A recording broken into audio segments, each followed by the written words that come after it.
अब देखो यार, अगर तुम लोग ड्रू मैकिंटायर के फैन हो तो ये वीडियो तुम्हारे लिए होने वाली है, क्योंकि गाइस ड्रू मैकिंटायर के WWE के लीव करने को लेकर बैक स्टेज से बहुत ही बड़ी अपडेट आ रही है। WWE के रेसलमेनिया पर सेमस के मेजर प्लान को लेकर सेमस की तरफ से काफी बड़ी अपडेट आ चुकी है। WWE के इस हफ्ते साल के पहले स्मैकडाउन के बाद स्मैकडाउन ने काफी बड़ा रिकॉर्ड बना दिया है। अंडरटेकर के WWE पर इन रिंग रिटर्न करने को लेकर जिम रॉस का काफी बड़ा स्टेटमेंट आ चुका है। ट्राइबल चीफ रोमन रेंस के अनडिस्ट्रीब्यूटेड टाइटल रिंग के अंदर रोमन रेंस ने एक नया रिकॉर्ड बना दिया है। तो गाइस वहीं सीएम पंक पॉल हेवन के ओजी गाय होने को लेकर पॉल हेवन का काफी बड़ा स्टेटमेंट आ चुका है। तो गाइस चलिए बिना किसी देरी के शुरू करते हैं इस वीडियो को। और सबसे पहले बात करेंगे WWE के इस हफ्ते के स्मैकडाउन की। अगर बात करें यहाँ पर स्मैकडाउन की, तो गाइस इस हफ्ते WWE के साल के पहले स्मैकडाउन के कनाडा में होने के बाद अब वैंकूवर कनाडा में WWE का ये स्मैकडाउन शो WWE हिस्ट्री का सबसे बड़ा स्मैकडाउन बन चुका है। और गाइस पिछले 50 सालों के अंदर WWE ने वैंकूवर कनाडा में जितने भी शो किए हैं उन सभी शो के मुकाबले इस इलाके के अंदर WWE के इस हफ्ते का स्मैकडाउन शो WWE का अब तक का सबसे प्रॉफिटेबल शो रहा है। और गाइस बेसिकली यहाँ पर वैंकूवर एरिया के अंदर इससे पहले WWE ने जितने भी पेपर व्यू रॉ या स्मैकडाउन किए हैं उन सभी पेपर व्यूज के मुकाबले WWE के इस हफ्ते के स्मैकडाउन के जरिए WWE कंपनी ने सबसे ज्यादा पैसा कमाया है। देखना बहुत ही दिलचस्प होने वाला है कि वैंकूवर में स्मैकडाउन के बिगेस्ट स्मैकडाउन बनने के बाद WWE का अगला स्मैकडाउन कहां रिकॉर्ड बनाता है। बट गाइस जहां तक बात रही स्मैकडाउन की, तो गाइस यही WWE के स्मैकडाउन सुपरस्टार सेमस के WWE पर रिटर्न होने को लेकर सेमस की तरफ से काफी बड़ी अपडेट आ रही है। इस हफ्ते सेमस के लेटेस्ट इंटरव्यू के अंदर सेमस ने WWE में उनके फ्यूचर गोल को लेकर बात की। यहाँ पर सेमस का ये कहना है कि सेमस के WWE के 12 साल के लंबे करियर के अंदर सेमस ने WWE में काफी कुछ अचीव किया है। बट गाइस अब भी यहाँ पर एक ऐसी चीज है जो यहाँ पर सेमस उनके करियर के अंदर अचीव करना चाहते गए, और वो है WWE के रेसलमेनिया को मेन इवेंट करना। और गाइस यहाँ पर सेमस ये बिलीव करते गए कि वो यहाँ पर रेसलमेनिया के मेन इवेंट करने लायक सुपरस्टार है, और वो यहाँ पर WWE के रेसलमेनिया के ऊपर एक ना एक दिन मेन इवेंट जरूर करेंगे। आप लोग सेमस को रेसलमेनिया के मेन इवेंट पर देखना चाहते हो या नहीं, आप लोग मुझे कमेंट करके बताएंगे। बट गाइस चलिए फिलहाल आगे बढ़ते हैं और बात करते हैं ड्रू मैकिंटायर के WWE के लीव करने की।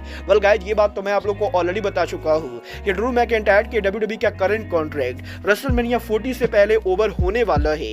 और यही अब मैकिंटायर के WWE में न्यू कॉन्ट्रैक्ट को लेकर बैक स्टेज से काफी बुरी खबर आ रही है। गाइस PWI इंसाइडर ने इस चीज को कंफर्म कर दिया है कि अभी तक ड्रू मैकिंटायर ने WWE के अंदर WWE कंपनी के साथ न्यू कॉन्ट्रैक्ट साइन नहीं किया है। और गाइस कुछ टाइम पहले WWE के न्यू ऑफर देने के बाद भी ड्रू मैकिंटायर अभी तक WWE के साथ न्यू कॉन्ट्रैक्ट साइन करने के लिए तैयार नहीं गए। और गाइस जिस तरह से मैकिंटायर WWE कंपनी के साथ कॉन्ट्रैक्ट को साइन नहीं कर रहे गए, हो सकता है McIntyre in future WWE company को लीव भी कर जाए। गाइस अब ये तो आने वाला टाइम बताएगा कि WWE कंपनी मैकिंटायर को दोबारा रिसाइन करती गए या मैकिंटायर WWE को छोड़ के ऑल एलीट रेसलिंग को ज्वाइन करते गए।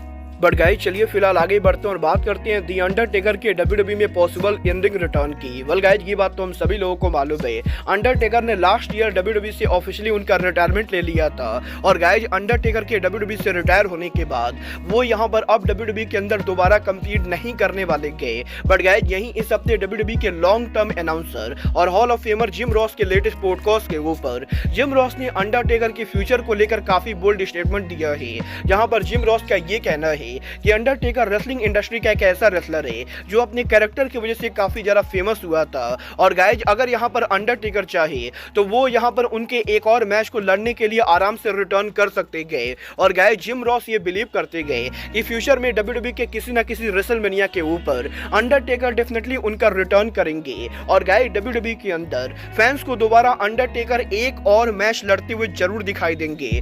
आप लोग अंडरटेकर को दोबारा रिंग में देखना चाहते हो या नहीं, आप लोग मुझे कमेंट करके बताइए। बट गाइस चलिए फिलहाल आगे बढ़ते हैं और बात करते हैं WWE सुपरस्टार पॉल हेवन की। गाइस ये बात तो हम सभी लोगों को मालूम है, पॉल हेवन WWE के एक ऐसे मैनेजर है जिन्होंने अपने करियर के अंदर जितने भी रेसलर्स को मैनेज किया है उनमें से ज्यादातर रेसलर WWE के मेन इवेंटर बने गए। और गाइस यही WWE में पॉल हेवन गाय को लेकर इस हफ्ते सोशल मीडिया पर एक रेसलिंग फैन ने एक पोस्ट किया, जहां पर बेसिकली इस पोस्ट के अंदर एक wrestling fan CM Punk, Brock Lesnar और रोमन रेंस को फीचर करता है। और ये रेसलिंग फैन फैन ट्वीट करके ये कहता है कि WWE के अंदर पॉल हेवन ने इन 3 रेसलर्स को मैनेज किया है और ये तीनों WWE के 3 ऑफ द बिगेस्ट सुपरस्टार है। और यही इस रेसलिंग फैन के इस ट्वीट के बाद अब पॉल हेवन फाइनली इस ट्वीट पर रिप्लाई करते गए, जहां पर पॉल हेवन इन तीनों रेसलर्स को एक्नॉलेज करते गए। और गाइस बेसिकली यहां पर पॉल हेवन उनके ट्वीट के अंदर रोमन रेंस, ब्रॉक लेसनर और सीएम पंक को लेकर ये कहते गए कि जब यहां पर पॉल हेवन सीएम पंक के साथ थे तो गाइस सीएम पंक ने मॉडर्न एरा में WWE का सबसे लंबा टाइटल रिंग रखा था। जिसके बाद कि जब यहां पर पॉल हेवन ब्रॉक लेसनर के साथ थे तो गाइस ब्रॉक लेसनर ने सीएम पंक के उस रिकॉर्ड को तोड़ा। और गाइस इसके बाद अब यहां पर जब पॉल हेवन रोमन रेंस के साथ थे तो गाइस रोमन रेंस यहां पर सभी रिकॉर्ड को तोड़ चुके गए। और गाइस यहां पर बेसिकली पॉल हेवन के इस ट्वीट के अंदर वो यहां पर उनके तीनों रेसलर्स को मैनेज करने को लेकर बात करते गए। वेल गाइस यहां पर देखना बहुत ही दिलचस्प होने वाला है कि पॉल हेवन यहां पर फ्यूचर में रोमन रेंस को छोड़ के ब्रॉक लेसनर या सीएम पंक के साथ दोबारा कभी रियूनाइटेड होते हैं या नहीं। और गाइस WWE के अंदर फैंस को सीएम पंक और पॉल हेवन दोबारा साथ में कब देखने को मिलते गए। बट गाइस जहां तक बात रही रोमन रेंस की तो गाइस यहीं अब WWE में रोमन रेंस के टाइटल रिंग के अंदर रोमन रेंस ने आज यहां पर एक नया रिकॉर्ड बना दिया है। वेल गाइस ये बात तो हम सभी लोगों को मालूम है कि लगभग पिछले 4 सालों से रोमन रेंस WWE के अंदर लगातार WWE के अनडिस्ट्रीब्यूटेड यूनिवर्सल चैंपियन है। और गाइस यहीं रोमन रेंस के इस लंबे टाइटल रिंग की वजह से अब यहां पर रोमन रेंस ने एक नया रिकॉर्ड बना दिया है, जहां पर रोमन रेंस 1988 के बाद WWE के और किसी भी चैंपियन के मुकाबले सबसे लंबे टाइम तक टाइटल रखने वाले रेसलर बन चुके गए। और गाइस यहां पर 1988 के बाद WWE के अंदर आज तक कोई भी ऐसा रेसलर नहीं आया है जिसने यहां पर WWE के अनडिस्ट्रीब्यूटेड टाइटल को इतने लंबे टाइम तक रखा हो। और करीबन 1125 दिनों तक रोमन रेंस के चैंपियन रहने के बाद अब रोमन रेंस पिछले 30 सालों के अंदर WWE कंपनी के सबसे लंबे चैंपियन रहने वाले रेसलर बन चुके गए। वेल देखना बहुत ही दिलचस्प होने वाला है कि WWE ये टाइटल रोमन रेंस के पास और कितने लंबे टाइम तक रखती गए। और गाइस आखिर रॉक या कोडी में से वो कौन सा रेसलर होता है जो रोमन रेंस को हराकर रोमन रेंस के इस टाइटल को जीतता है। वेल आपको क्या लगता है WWE के अंदर कोडी रोड्स और रॉक में से रोमन रेंस को कौन हराना चाहिए? आप लोग मुझे कमेंट करके बताएंगे। बट गाइस अब आज के इस वीडियो में बस इतना ही। मैं मिलता हूं आपसे अपने अगले वीडियो में। बट गाइस तब तक के लिए good bye, good night and bang.